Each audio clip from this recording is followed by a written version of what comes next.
Open sesame. Commander Klingon vessel. We are energizing transporter vehicle. Now. Hope one, engage.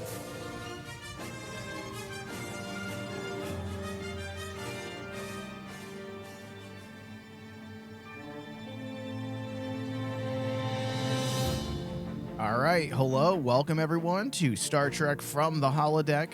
This is the Star Trek Discovery Edition, and I am Michael, your captain and host. And at the science desk is David, Ensign David. Hello. Hello, Captain. How's it going? Good, thank you. Are you ready to get into this episode? Yes, I'm getting my emotions and feelings all checked out for this.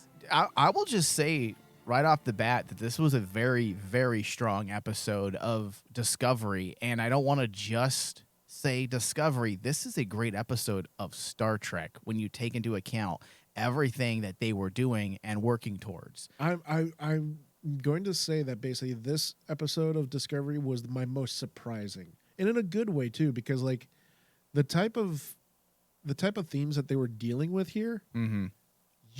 I've seen so many people try to tackle them and just fumble it. Basically, it's really difficult to write stories centered around psychological themes. Yeah, dread, essentially. Yeah, stuff like that, or emotional things without going too melodramatic with it. Yeah. But this episode totally surprised me because they treated it not just respectfully, but also they approached it scientifically, which is really impressive. Yeah. Because it didn't sound hokey. No, I mean, that's what you have to do with Star Trek. You have to always try your best, even if it's fringe science. You have to try your best to use your type of science that you've established within your universe to solve your problems and explain things, and that's exactly what they did. And that's what Star Trek has always done, and you can't avoid that, otherwise it would feel very flat. Because, and unsincere or insincere to the world of Star Trek.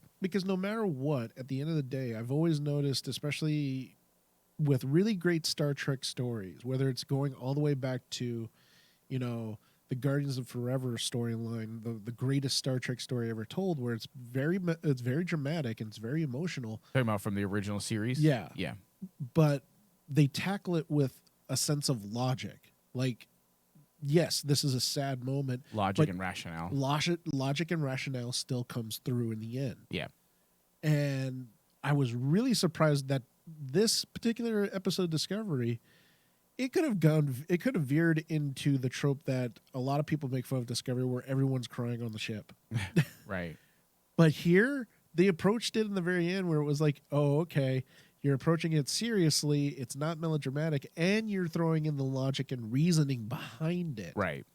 Yeah, and that's why a lot of these aspects are working this season.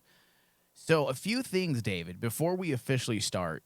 Somehow we got it in our heads during our last discussion that there was just one episode left for this season. Obviously, that's not the case. I am prepared to go into the agony booth for this one. Yeah. Oh, you're just going to accept the blame for me? I will accept the blame. Okay. Because I was so dead set that basically this is it. It's the penultimate episode. We're going to see Species 10C. Yeah. I don't know why I was thinking that. I want to say it's because Picard premiered this past week as well, and I was under the impression, I should say, that Picard was starting after Discovery had wrapped, not at the exact same time. So I knew when Picard was going to premiere. So that's why I assumed, one episode will overlap, but obviously that's not the case. Well, especially since for some strange reason, I had the notion that every single series was going to go series was going to do one season. They would have Prodigy in the middle of each season to kind of like, okay, here's some more Star Trek still to sate people, and then the next series would come on. Not like, okay, this season's going to go on. Prodigy's also going on in the background, and then we're going to overlap this one.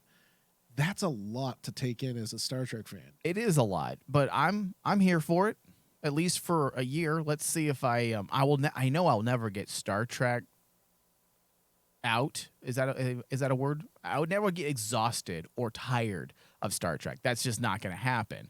Now, I might get annoyed if you're giving a shitty subpar Star Trek, but also I Yes. don't see that happening at this point. It seems like Kurtzman and company, they have a plan of action, and so far it seems like it's going in the right direction. And we'll talk about that more during our Picard discussion that will also be available. So if you are listening to our Discovery discussion, there should also be, released at the exact same time on your feeds, your podcast feeds, a discussion for Picard Season 2, Episode 1. So keep your eyes open for that.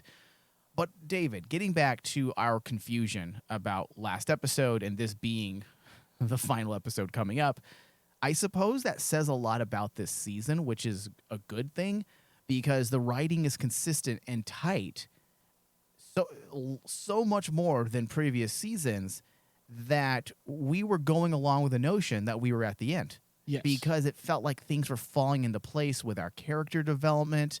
And this season isn't squandering any of its potential. For example, using the captain's log the way they did in this episode allowed the serialized format to move quickly through things we didn't see and things we don't really need to see.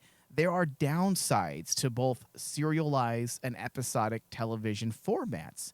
For example, with serialized, many times you don't have the luxury to slow things down and skip past certain elements that may not be important to your story without feeling like the writers are just jumping through time and space, writing, chronologically speaking, to hurry through the season and allow character development to marinate because they skipped, let's say, 2 or 3 weeks. It doesn't always work for serialized story in the way of chronologically. But with episodic television, you do have those aspects that you can make work a bit better. You can have an episode about Worf, and then 2 months can go by, and then you have, again, 2 months chronologically within the context of the series, not actual time, our time. I'm talking about chronologically within the Star Trek universe. With episodic television, you can do an episode about Picard being assimilated by the Borg, and then the next episode can be Picard on shore leave, and he's okay because for all we know, 3 months went by. Exactly. 6 months went by. 6 months You went don't by. have that luxury with serialized television, so you have to find ways to make it work, and that's why you have things like the captain's log. Well, not only that, I mean, especially in this particular captain's log, I really found that this was probably the one major captain's log that Burnham has done where we fully get more of a gauge of Burnham as the captain.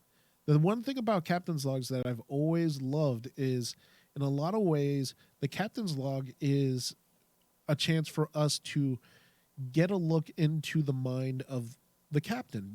I mean, Introspective, right? Introspective, Yeah. because it gives us an idea of their characteristics. Whenever Kirk was on his captain's log, he's very laid back. He's very like, okay, whatever comes may come. I'm going to deal with this, and this is how he's seeing his crew's everyday life. Same thing with Picard. Picard is a more elegant way of when you listen to his captain's log. Sisko was more military, like he was more straightforward. Janeway was more like a diary of a matriarch talking about her children.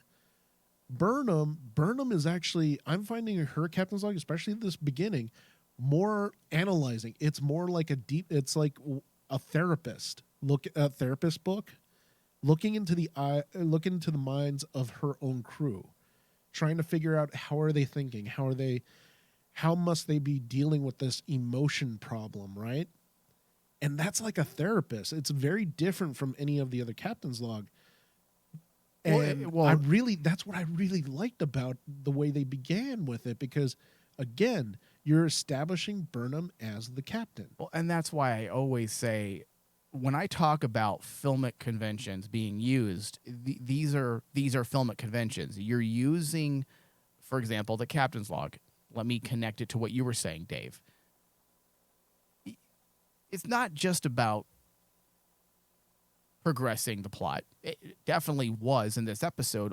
That definitely was a big purpose of the captain's log. But also, as you were saying, it's a moment that we can learn a little bit about how Burnham is viewing everything that's happening, how she may take that and use it to understand the crew. And we too, by proxy, as the audience, suddenly understand her perspective and outlook and possibly her hopes and fears. That's character development through filmic conventions a la the captain's log. And not only that, I mean, filmic conventions like this, they help with moving the story forward. There's no reason for plot holes or narrative plots. There's always a way to move things quickly in a clever manner. And through the use of the captain's log in this episode specifically, we learned several key aspects pertaining to unknown species 10C. For example, the planet they had picked up on their sensors was at one point a gas giant that was pulverized by asteroids and was subsequently destroyed. Why is that relevant? Well, because as we learned, it was apparently unknown species 10C's home planet. The planet's star had a Dyson sphere surrounding it that was made out of the same material as the DMA controller.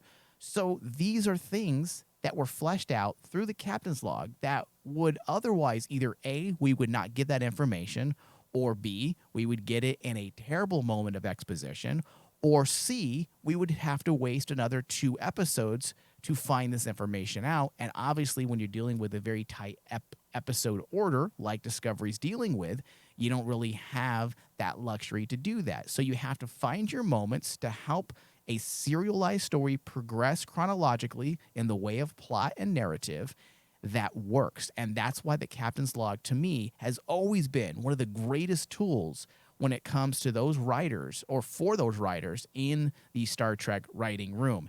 And this right here is a perfect example of that aspect. We also got our first glimpse-ish of a new alien species.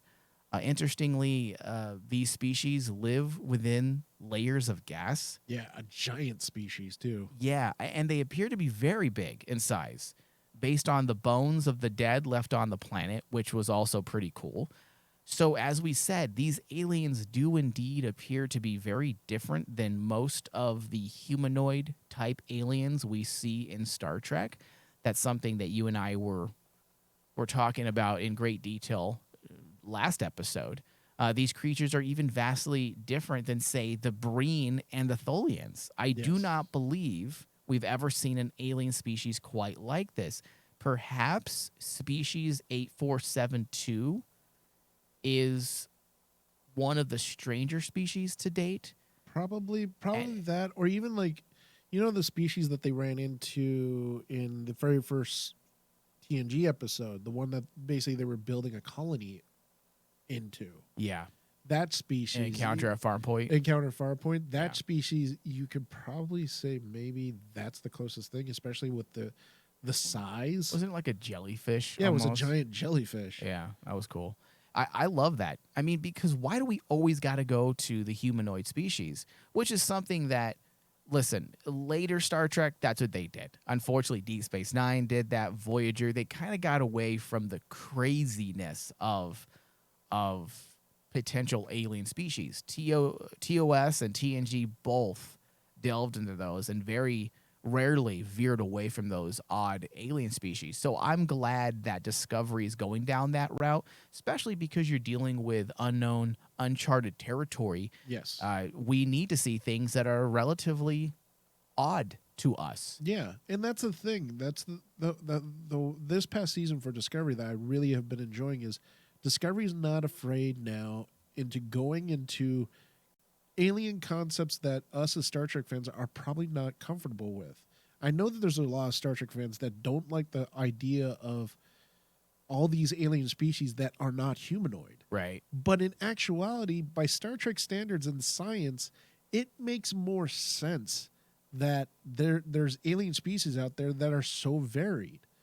Because not everything's going to be carbon based. Not everything's going to be carbon based. Not everything's going to be like human sized. They may be gigantic. They may be like minuscule, but they're still life. And by science standards, that's normal. Right. But I understand for a lot of Star Trek fans who are used to Star Trek narratives, humanoid aliens are more comforting. Yeah, and especially if we're leaving the known galaxies. And time. We're delving into these areas that we've never been into before, and going back to that episode we talked about before from Next Generation, the Prime species, is that what they were named? I think yes. The species that essentially seeded the galaxy with life. Yeah. And they were trying to say that essentially all the major species within this galaxy were connected. So if we're leaving and going beyond that, then we are going to have to see species that may not resemble what we are familiar with. Yeah. So I definitely was on board with this whole entire species that lived within the layers of gas that were huge. And I'm here for it. I'm very happy with that aspect. Now, the damage and destruction of the planet, this is where it gets interesting, and maybe the theories can begin. It was estimated to be around 1,000 years prior. Now, David, because of how specific that date is, it's very specific. It seems too on the nose, doesn't it? Yeah. Do you think possibly Discovery's travel into the future might have had something to do with that destruction, or do you think it's purely coincidence? Oh, man. When you brought this up, I had to really think on the fly of how I thought about this. And I'm going to hedge my bets that there's a reason why. It can't be a coincidence. Why 1,000 years? Why 1,000 years? Specifically. Yeah. Specifically 1,000 years ago, they basically said that. And I'm like going, there has to be a reason why they said that. It can't be just like a throwaway, basically saying, oh, just because we want to put it farther away. That seems like a hack idea. Why not 2,000 years? Why not 500 years? Why not 5,000 years? No, very specifically 1,000 years. And I was like thinking to myself, okay, what happened 1,000 years ago to make this moment happen? Was there something directly involved, or should I say the Federation or Starfleet or Discovery? Were they directly involved with possibly, or I should say inadvertently involved with the destruction? That they caused the asteroid to come destroy this planet? Well, you got to also understand. I think these are reasonable questions, right? Oh, yeah. There was a lot of things going on during Star Trek during that time frame. You had things like the whole warp drive controversy, which is like the Federation was going around using warp drives, and it was destroying space. It was ripping time and space. Yeah. Then you had stuff like temporal wars going on.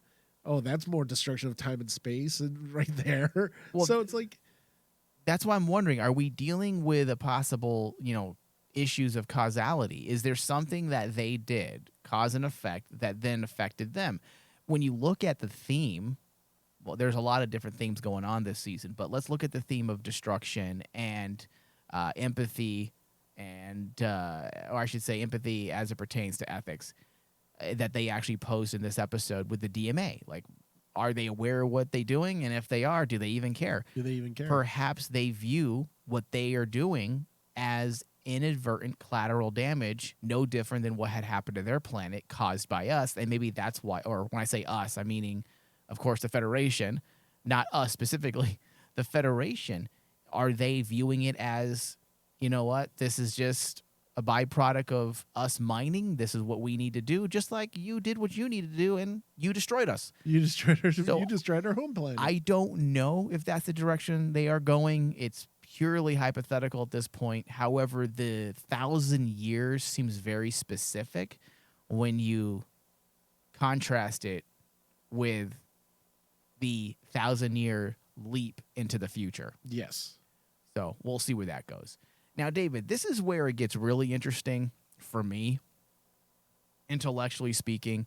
Burnham has stressed that the importance of this mission was to hopefully find some type of cultural context, common ground, in order to have a successful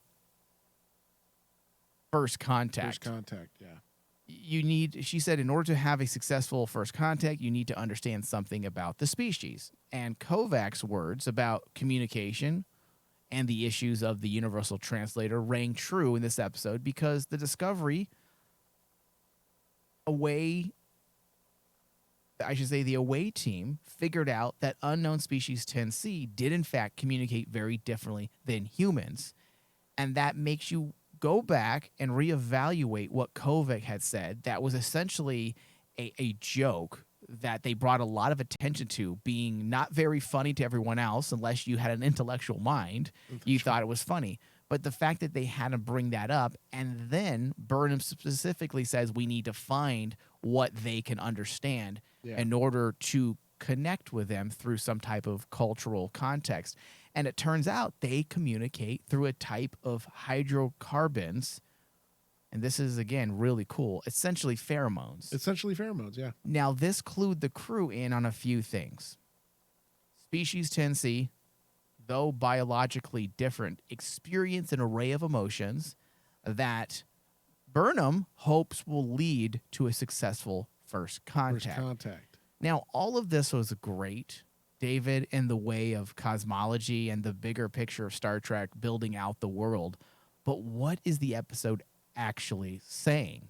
Yes. A good episode of Star Trek is typically relevant, socially speaking, in some way. This is where the writers really shine. Ultimately, this episode was about cultural context. If Burnham and the crew could find something that they share with 10C, like basic emotions, love, fear, etc., then there's a possibility of that, or I should say there's a possibility of a shared empathy, Yes. which will help resolve their issues. It's basically taken into context, like the story, I guess you could, I wouldn't even say story B, but story C was the one doctor and then the president, their whole discussion and everything of how the doctor needs a better bedside manner. Right. At the end of the day, what is that story about? It's about being empathic. It's having empathy. Yep.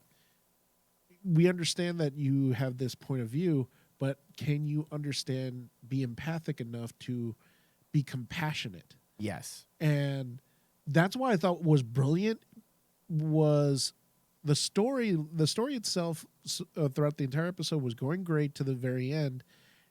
And I was like, okay, they're going to go the tradition, the more safe route where Burnham says, if this species can feel love and peace, then we can do it too, right?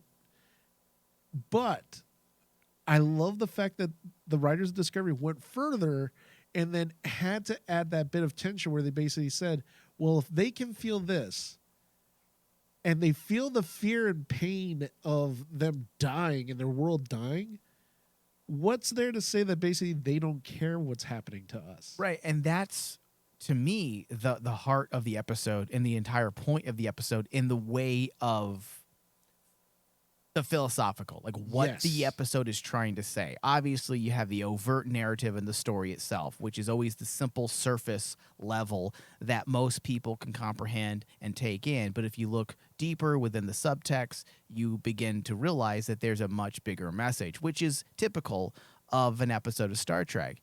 And this, David, is once again, honestly, a classic Trek type of message. This whole issue pertaining to culture, context, and empathy, as you mentioned. Yeah. Going back to what I said a few episodes ago, the real intent of this episode is to flesh out the idea of cultural differences and bringing it a little closer to home and to our own lives. It refracts what is currently happening across the globe. Yes, it is. Specifically within the Western nations. And if we are to resolve our issues and move on in a unified fashion, we must find a cultural context. Yes. That way we can better navigate empathically. The comment that Burnham said, I believe Colbert, I believe it was Colbert that she said it to, empathy is sometimes uncomfortable. Trying to understand people who are vastly different ideologically, ethnically, It's not always easy, but empathy is sometimes the only way to find common ground. And I love that aspect where they brought the idea to the foreground that empathy is uncomfortable. Trying to experience and understand what someone else is going through or what a people or group of individuals are going through is not always comfortable. In fact, it's very uncomfortable. Yes. And that's a part of the process, though. If you hope to get over that hump and to solve our issues of differences, you have to be uncomfortable in order to fully understand. Yeah. That's the bulk of the messaging of this episode. And to me, it's one of the most strongest elements ever, I want to say, utilized to date in Discovery. Discovery's had some great moments of the philosophical that harken back to the original series days. But I want to say this episode has done it in a way that they haven't quite, I want to say, utilized these aspects to this degree. And the way this entire aspect was delivered, this is where it really gets great, Dave, as a Star Trek fan. The way it was delivered was during those last few minutes of the episode with the crew, the away team, in the shuttle on their way back to the ship. And you have Burnham, Saru, Colbert, and Detmer all having this philosophical conversation about empathy. Empathy. I mean, this conversation didn't necessarily end on a positive note. They mentioned that if 10C valued life, as we learned through the pheromones, and knowing that they are doing these things to other worlds, what had happened to them essentially, then perhaps they will stop. But then there was another question. What happens if they do know what they're doing and they just simply don't care? They don't care. And there's the uncomfortable aspect. Yeah, because like the thing that I love that went along with that was the minor story that was being told with Detmer. Detmer, who's been suffering through PTSD this whole season, and then we have this moment with her where she gets to experience peace and love and tranquility in its purest form, and it's so alien to her. She's at first she doesn't know how to accept it, and in a way that made her get the empathy of basically her PTSD and understanding how people are trying to help her, but it's very foreign to her. In fact, in some ways, Dave, do you think maybe Detmer was possibly a proxy and a foreshadowing of Yes, Species 10C? Species 10C, because like I'm like going, they specifically chose to use Detmer in this particular episode as part of the away team, but her plight was very different from any of the others. Right. If you notice, like for Saru and Colbert and Burnham, experiencing that moment of peace and tranquility was euphoric, was fantastic. But to Detmer, it was alien. It was different. It really bothered her in the end. Even though it felt great, it felt so foreign. She didn't know how to process it. Right. And then basically bringing that into that final conversation with them, that's when the question got brought up. Well, what happens if they know and they just don't care? Because just like Detmer experienced it, but to her, she's like going, well, I've never truly experienced something like this. It's nice that I felt it. But at the end of the day, how did she really work through how something did she like work? that? How do you work through something like that? Yeah, and that's what it's a little, I mean, obviously we're definitely delving into areas of interpretation, and we could be very off about it, but it does seem like they are trying to work through some of those ideas of, I don't want to say the inability to feel, but possibly the notion of feeling something you haven't felt before. Maybe that's a way that they will get through to Species 10C by having them feel something that possibly they haven't truly feared. Yes, we understand that they did in fact feel dread and joy and peace, but are they able to connect those feelings to what they were doing to the Federation and Starfleet and these other lives that may be small to them or inconsequential. So I do feel like there is a message there. It's a little murky for the time being, Yeah. but it does feel like it's connected to a bigger meaning because the Detmer aspect was on point. It did work with the overall messaging. Well, especially when you took it into context, because the one scene that I was at first, I watched this episode like I think 4 times, because the first time I watched it, the scene at the very end with her and Adira seemed to stick out to me. I was like, why is this here? Why do we need this here? But the more I started watching it and the more I started seeing the connections like what you were making. It's about 10C. It's about 10C. It's Yeah. not about Detmer's PTSD. Yes, that the PTSD is important. But at the end of the day, Detmer is still like 10C, where she's trying to figure out, okay, well, what do these feelings mean? And then she comes to a empathic understanding for others who are trying to befriend her. Right. Yeah. There's definitely a bigger thing at work there with Yeah, a metaphor or an allegory of sorts. After the 4th time I saw it, I'm like, wait a minute. Just like we said, Detmer is kind of like, I think they're hinting that 10C is like Detmer. Yeah. When they do approach them in first contact, it may not go all sugar and rainbows like what Burnham is hoping. Right. They may be uncomfortable, They like may be Colbert, uncomfortable. or they may feel at a loss, like Detmer did. Detmer. You know, with not understanding the feeling. Now, she did enjoy that feeling because it's something she never had felt. That was the whole idea in the way of character development for Detmer, which we'll get into that after our break here.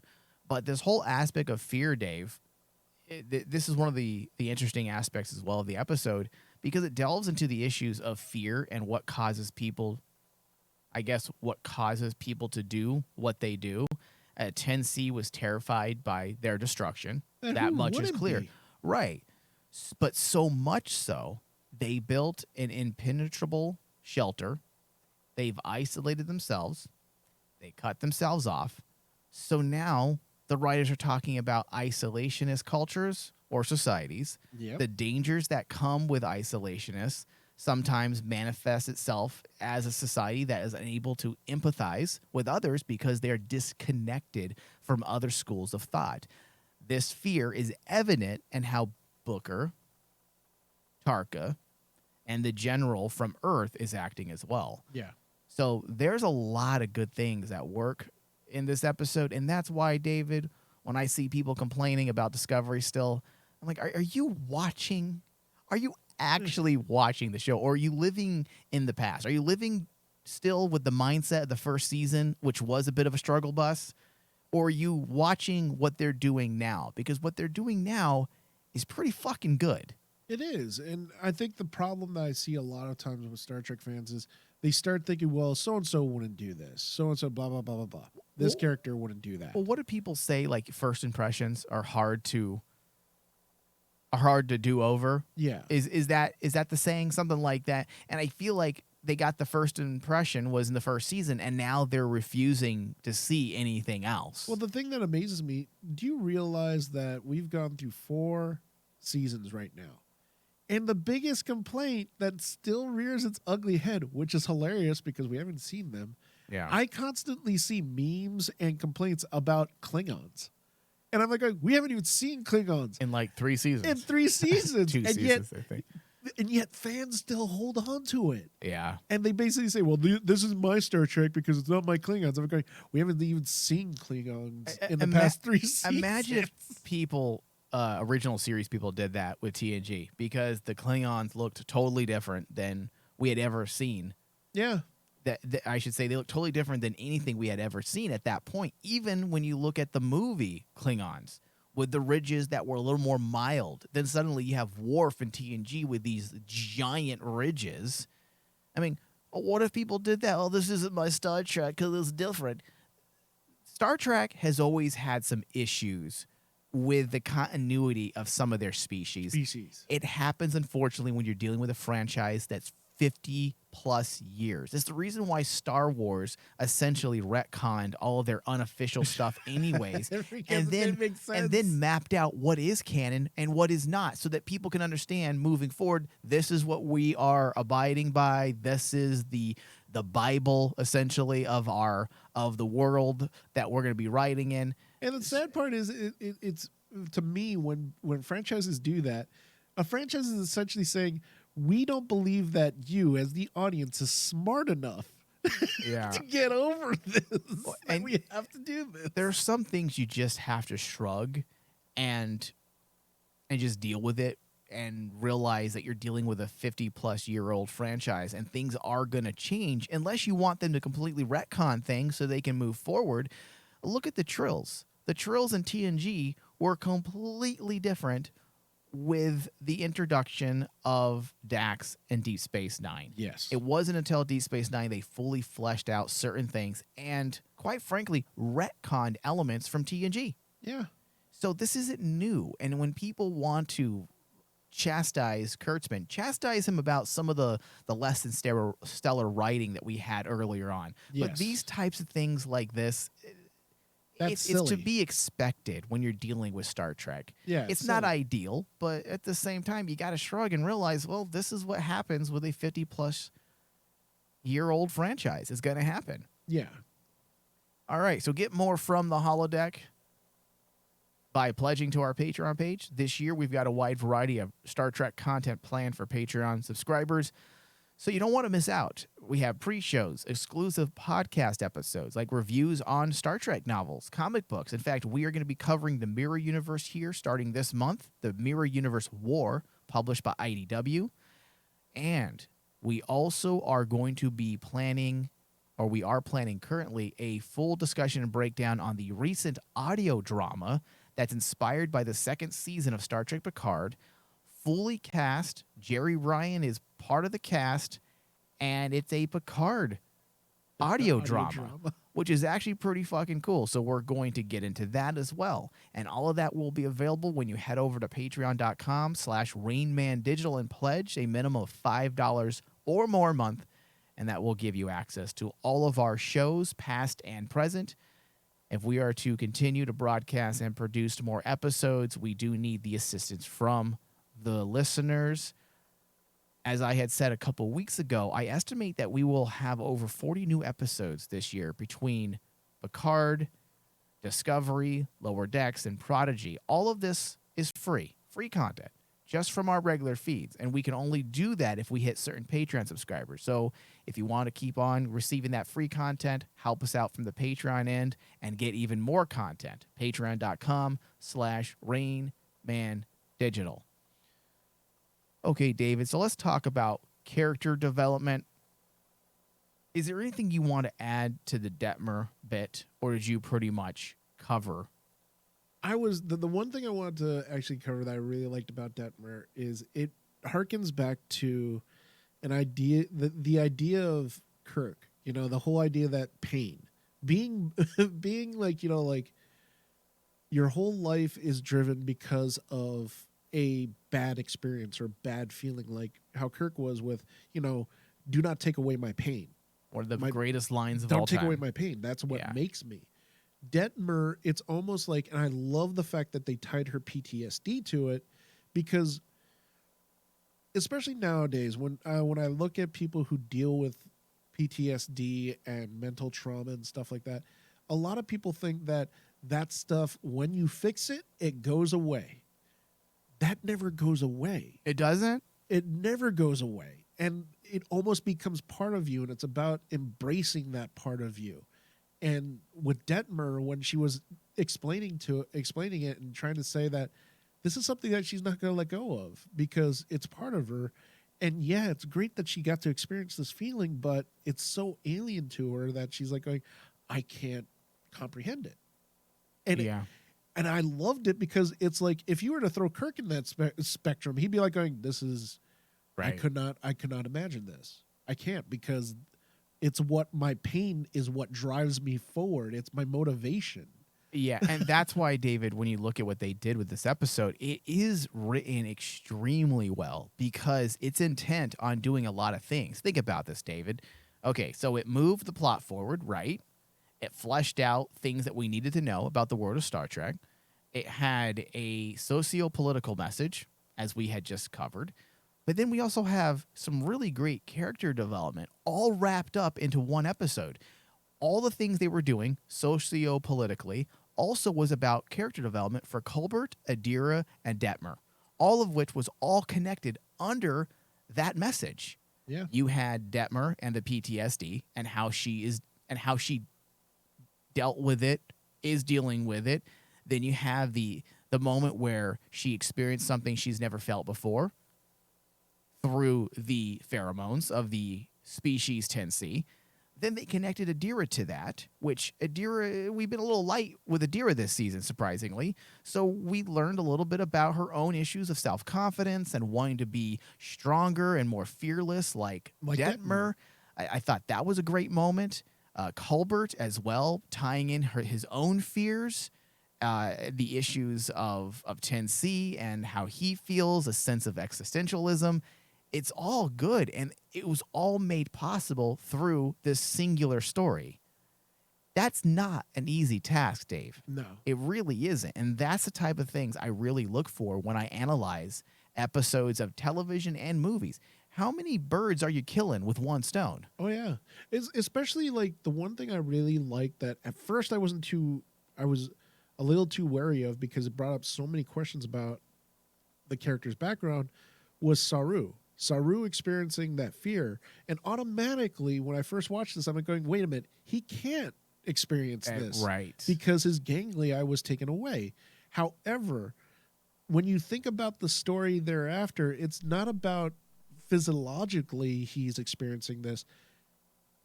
Just because you got something taken away, he's empathically remembering this. So it makes sense that Saru, even though the ganglia took away that fear and everything else and made him more quote-unquote aggressive, at the end of the day, he's still Saru who's been affected by that fear. That fear will always be with him.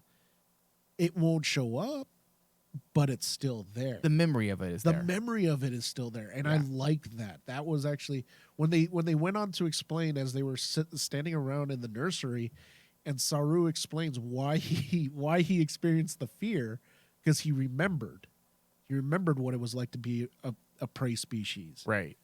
Then it made sense to me after viewing it for a second time that it's not about physiologically he's experiencing the fear. It's empathically he's experiencing the fear because he still has the memory of being a prey species. And I thought that was brilliant. Now, afterwards, my whole worry about that moment, because I saw it a lot when we saw the trailer and people were like he can't experience this. His ganglia was taken away, so he should be actually not experiencing any fear. But then when you actually put into prospect that just because you get something taken away from you that controls that, like, you know, some part of you physically doesn't necessarily mean that changes you mentally. And then it all clicked in at that point for me. And that's one of the things that I think was really unsung about this episode is, like, we talk about Detmer, we talk about Colbert, Adira, but they did every single character. Every character in this episode mattered when it came to actually trying to carry that narrative about dealing with empathy and dealing with, you know, emotional problems. So it was beautifully done on all fronts. Yeah, it really was. And that's why, David, I get confused when I read things like this. Star Trek Discovery, Season 4, Episode 11, 1 step forward, 2 steps back. I don't know, and I don't want to sound like a pretentious douche. I'm not saying I'm the end all, or we are the end all in analyzing and reviewing things, but I feel like a lot of these, oh my God, my microphone just fell. I feel like a lot of these people may not fully understand how to write or the nuances of writing, and that is very common. That's something I talk about on a lot of our shows, that we're in an era where everyone has a microphone, everyone has a voice, and everyone has an opinion, and it's broadcasted out. And a lot of times, a lot of the people who have these opinions, they're not really knowledgeable. They're just louder. And all they're doing is really talking about their own personal feelings, something that we try to refrain from. And I'm only saying this because I know we have a slew of new listeners. We very rarely review something subjectively. Very rarely. There are moments where our subjective thoughts do come out. Absolutely. But that's when the fun stuff happens. Right. You know? There are things that I don't like in certain things I'm not going to get into, but I don't really harp on it because it's subjective. It's exclusive to how I feel about Star Trek. So we try to stay within the realm of objectivity, and I don't feel like a lot of these blogs really do, and I don't feel like just through a few choice words, I don't feel like they understand the words they're using. For example, in this article from I don't know, MSN of all places, MSN.com, it's their technology and entertainment blog.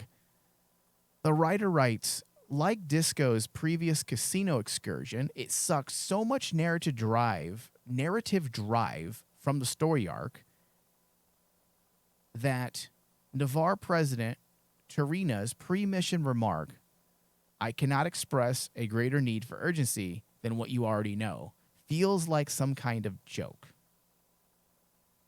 It's a shame because Rosetta starts with such promise. I'm not quite sure if they understand what narrative means, number one. Number one. Number two, story arc. I mean, they're just throwing words out that it sounds cool and it sounds like it pertains to analyzing an episode. So anyways, what I'm trying to say is I feel like a lot of people who have these thoughts, it's very subjective. And it's not really based on any academic merits or experience. No. Yeah. And that's the thing is like nowadays being a critical reviewer, unfortunately, you have more people wanting to just express their opinion instead of actually looking at something critically. Yeah. There's very little, there's very little Siskel and Eberts out there anymore. Very, very few. Very few.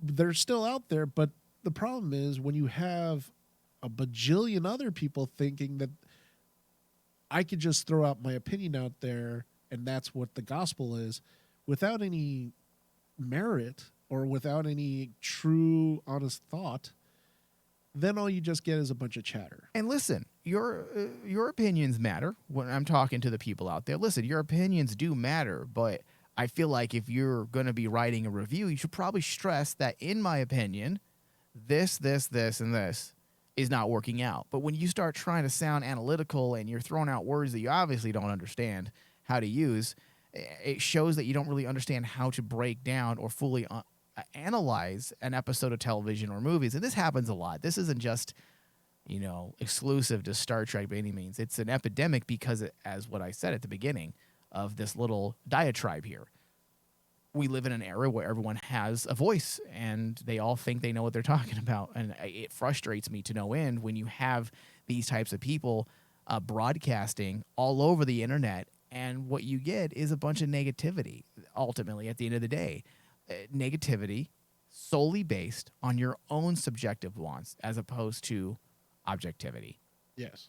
And that's a shame because Discovery is very strong this season. It was great last season. My biggest problem with Discovery, David, it's just the endings. They can't seem to land an ending, and it usually happens in the last episode.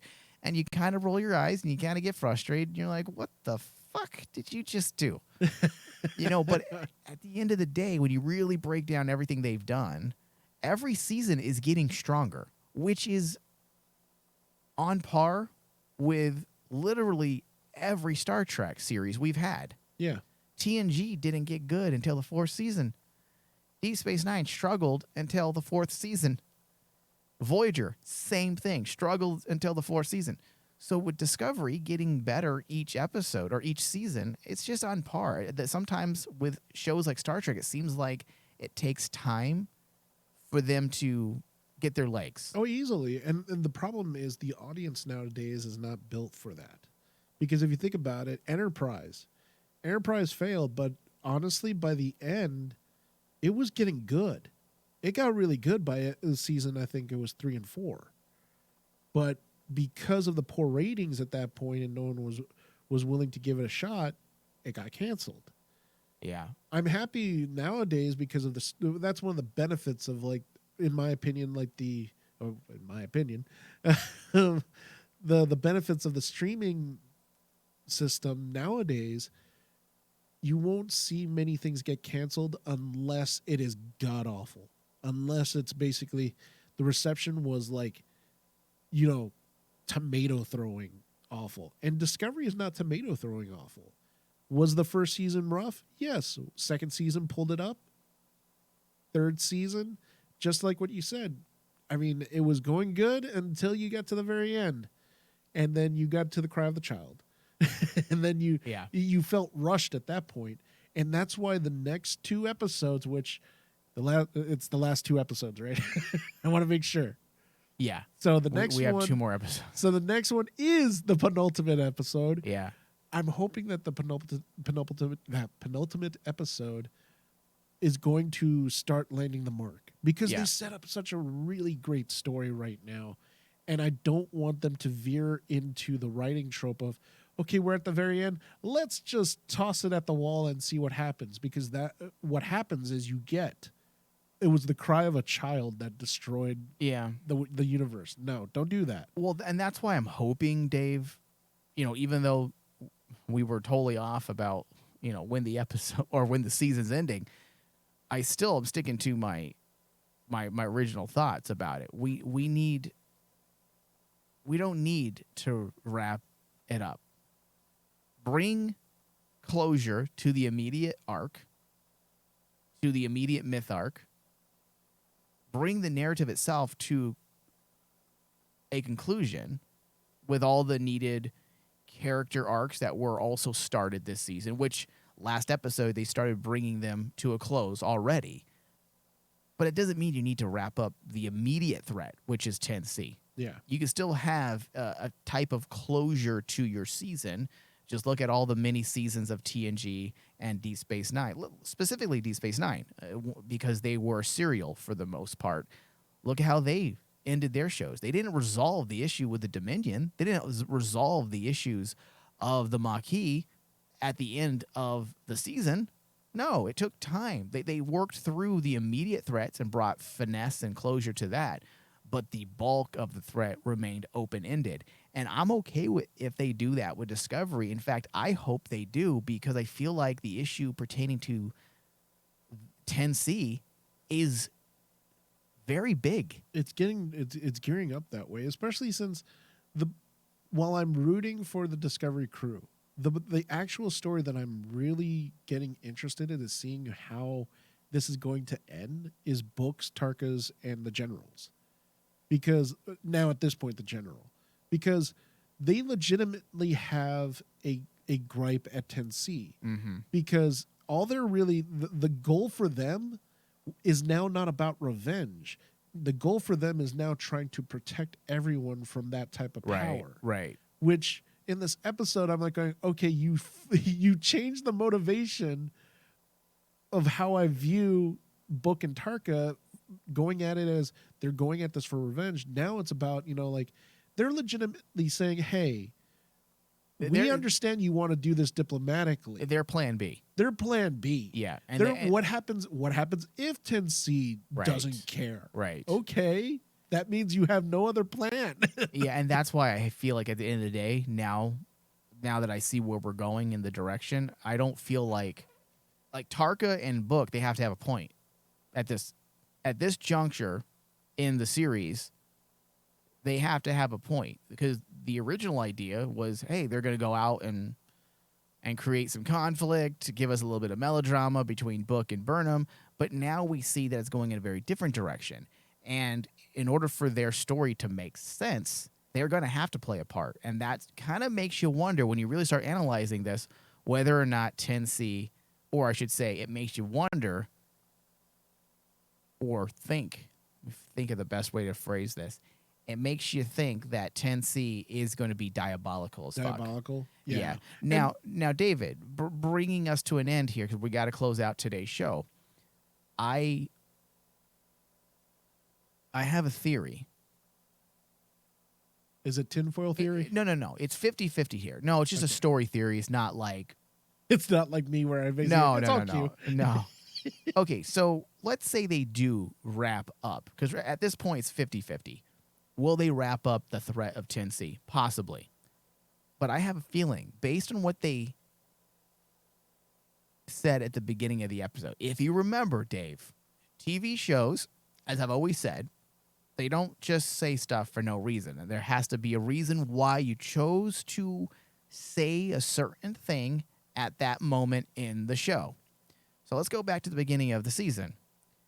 Do you remember what they said about Starfleet and the Federation bringing back their original mission of exploration now that the issue of dilithium and the prototype spore drives were now going to be put into other vessels? They said that Starfleet and the Federation can now focus on the original charter. Is that what it is? The original charter? The original charter, yeah. The original mission, which was to seek out new life and new civilizations to explore. So, David, this is what I think is going to happen. If 10C is resolved, let's say that issue is resolved this season, guess what's going to be the direction the show is going to take? It's going to be Discovery not coming back. Discovery will not come back from the galactic barrier. I feel like they're going to say, this is our mission. We're going to explore beyond the galactic barrier. And that's where season 5 and moving forward will take place. It's going to take place beyond the galactic barrier. And I really do hope that that's the whole point, because like there is something to be said about that tagline being so synonymous with Star Trek that you want every show to live up to that. You know, seek out new lives, new civilization to boldly go where no man has gone before. Every Star Trek fan has that etched into their soul. Can you see the series ending that way? Or I should say the episode. Can you see the episode ending that way? Let's say they wrap it up. They're all doing their celebration. And then Burnham addresses the crew. And she says, well, guys, we finished, blah, blah, blah. And this is our mission. Starfleet has told us to continue on this path. Can't you see that being the ending? I could see that being a happy ending, but I also could see like somehow, some way, Discovery gets stranded in the galactic barrier. It's 50-50 at this point. Yeah. Yeah. Like I could see them getting like ending where, and I don't know, but I think part of me is like feeling like Book is going to be the reason for it. But like them getting stranded in the galactic barrier makes more sense because they're forced into that situation where they're stuck here, just like what you said. But do we want them to be stranded? Because then we're dealing with a Voyager season, a Voyager type of storyline. I don't see them being stranded, but I do see them not coming back. I see them saying this is where we are going to continue our journey and our exploration. Yeah. However it ends, even if we don't get to that point this season, let's say we wrap up the main threat at the beginning of next season. Well, I think at some point they're going to say, this is where we're going. This is the unexplored space. So we'll see. David, give me your final thoughts briefly, because we only have about a minute left, and your RMD score. My RMD score right off the bat is a 90. I gave this episode a really strong score because I thought that the narrative that they were and the themes that they were going for were done so well. Yeah. And so elegantly, because like any other place I've ever read, I've seen people write this type of story, they don't get it. It kind of veers off at the last minute and then you fizzle out. Here, they ended really strong because they did the Star Trek thing. You don't say a moral in the ending where like, you're right, I'm wrong. No, you bring up the question and leave it up to the audience. Hey, which would you rather do? Right. Do you feel empathic towards 10C? Do you not feel empathic towards 10C? Do you not understand what PTSD is? Or do you understand what PTSD is? Stuff like that.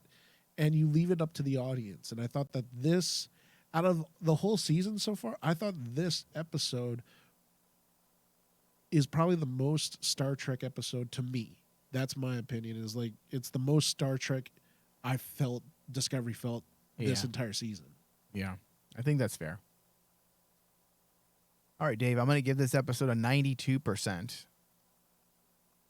It was not the best episode of the season, perhaps, but it did have all those classic moments that we want as Star Trek fans. Yeah. They had a little bit of the socio-political. They had the philosophy. We had some characters getting fleshed out, moving things forward into areas that we've never explored before. there was a lot of good things at work here. And I'm hoping more and more people do find this show and pay attention to it and give it a chance. I feel like it's getting stronger and stronger as an installment of Star Trek. And I want people to watch. We have to support these shows if we're going to get more Star Trek. And honestly, dude, at this point, if the next one is the penultimate and then we have the season finale afterwards, this is where they have to get rid of the biggest red flag of all of Discovery, which is stick that landing. Yeah. All right, so this does bring us to the end. I want to remind people to look for our Picard Season 2 discussion. It should be available on the feed as you are hearing me speak. All right, thank you, David. Thank you. Live long and prosper.